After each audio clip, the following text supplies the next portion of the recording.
church was also blessed with supports coming from the body of Christ of San Juan, as well as some pastor friends in San Fernando, La Union. The Lord has been with us in these 3 years of existence, and this anniversary celebration was meant to give God all the glory and the honor for the unmerited favor He has graciously bestowed in this ministry. The LHCI has been the fruit of prayers and dreams of some people who prayed hard that a church may exist here in this barangay, and it was a prophecy, a dream, and a prayer fulfilled. Now, Lord of the Harvest Church is dedicated to fulfill the purposes of God in this generation.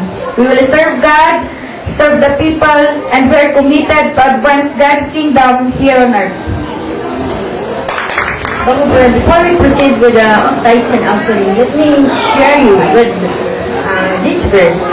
Sabi sa Ecclesiastes 5, chapter 5, verse 10, sa Tagalog, ang gahaman sa salapi ay walang kasiyahan, at ang haling sa kayamanan ay hindi nasisiyahan. Hindi na masisiyahan sa kaunting pakinabang.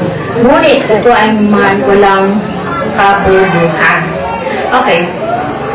Ngayong araw, turn from a life of, sasabi natin, one of the wisest, richest man ever lived. Minimension niyan sa Bible, siya isang hari. Sino siya? Pinakamatalino? Correct po, Pastor. He is King Solomon. But, sabi sa Bible, after all those riches, lahat ng kayamanan na ipinagkaloob sa kanya ng Diyos, lahat ng katalinuhan na mayroon siya, fame, power, ay mayroon si Haring Solomon. Pero, tanong, siya ba ay naging maligaya? Siya ba ay kontento sa mga blessings na tinanggap niya sa Lord? Mababasa natin din sa Bible na ang sabi at the end ni King Solomon is, all is vanity. Ang lahat ay walang katuturan, sabi ni King Solomon. Despite of the fame, the positions he have, the riches, the power, sabi niya kaya ang lahat ay walang katuturan, ang lahat ay walang kabuluhan. King Solomon spoke or speaking in his own experience. Experience po niya yun nung sinabi niya na ang lahat ay walang katuturan.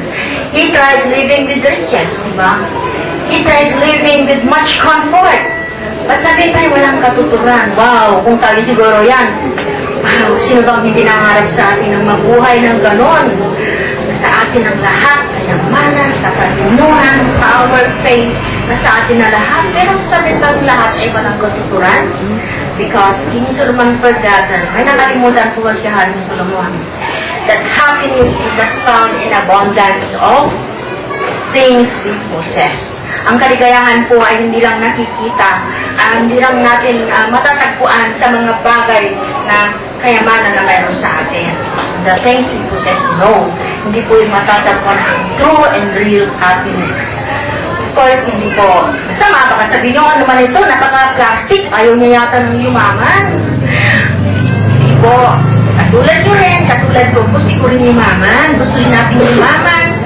Magkaroon ng magandang bahay, malaking bahay, magkaroon ng modelong kotse, siyempre, magkaroon ng high-tech mga gamit sa bahay, magkaroon ng mga raming paupahan. But then, naging mali na po ito kung tayo obsessed na sa mga kayamanan na yon. Kung ang lahat ng ating isipan ay nakafocus na po sa pagkamal ng limpak sa lapi, pagpapadami ng kayamanan. Wala kang oras na inisip, paano kaya ko yayaman? Kung tayo ay yung desire natin ay puro na lang yaman, nakalimutan natin ang Diyos na lumalang sa atin. May isang lalaki, businessman, na he prayed na sana ay maging matagumpay siyang negosyante. Then there's a panalangin, God granted his request.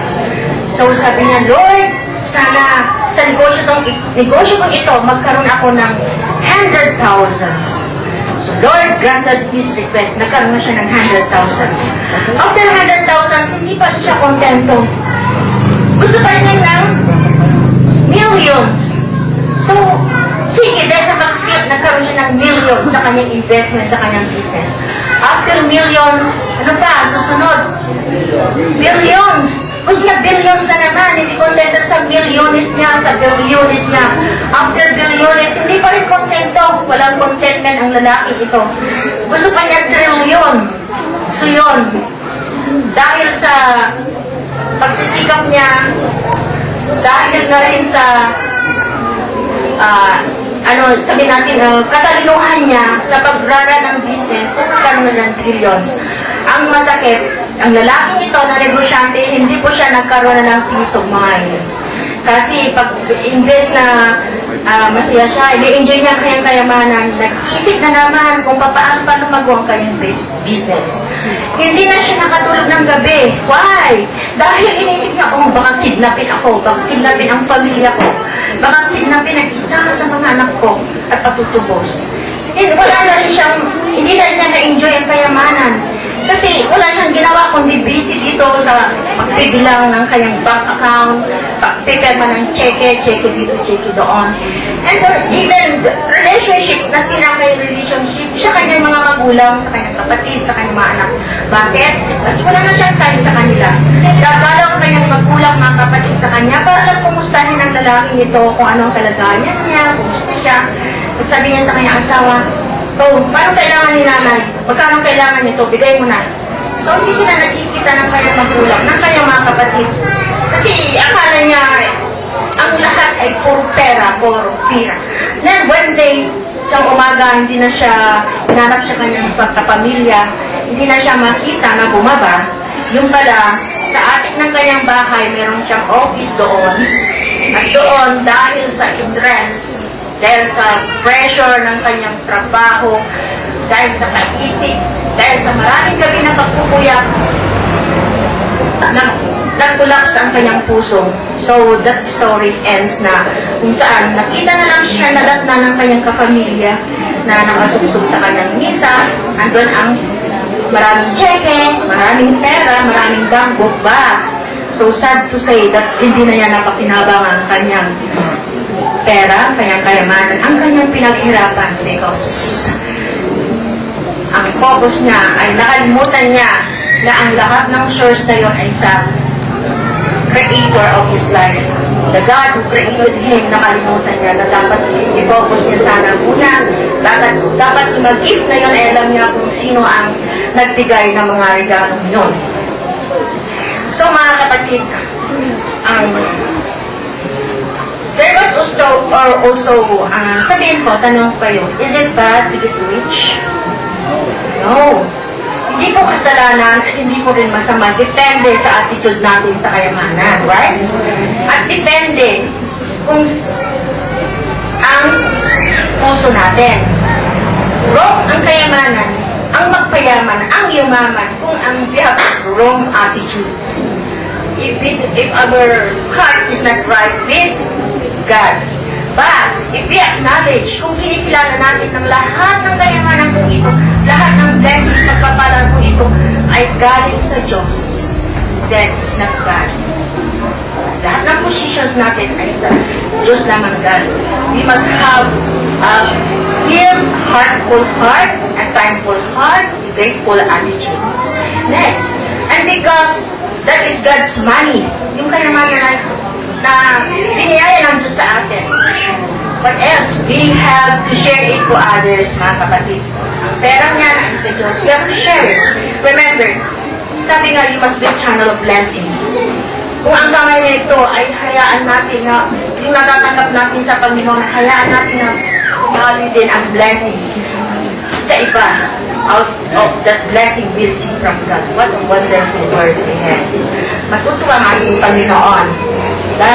Next, and because we are God's steward, we are good managers of God's gift, ano pa? We must have a willing heart to share, to give, to help in building the kingdom of God. Dahil pera ng Diyos yan eh. Yan ay regalo mula sa Diyos. Pinagkatiwalan sa atin. So, dapat meron tayong bukas na puso para tumulong to build the kingdom of God. Sabi nga, you can love with open heart. And likewise, you must love with open hands. Hindi po tayo magmahala. Okay,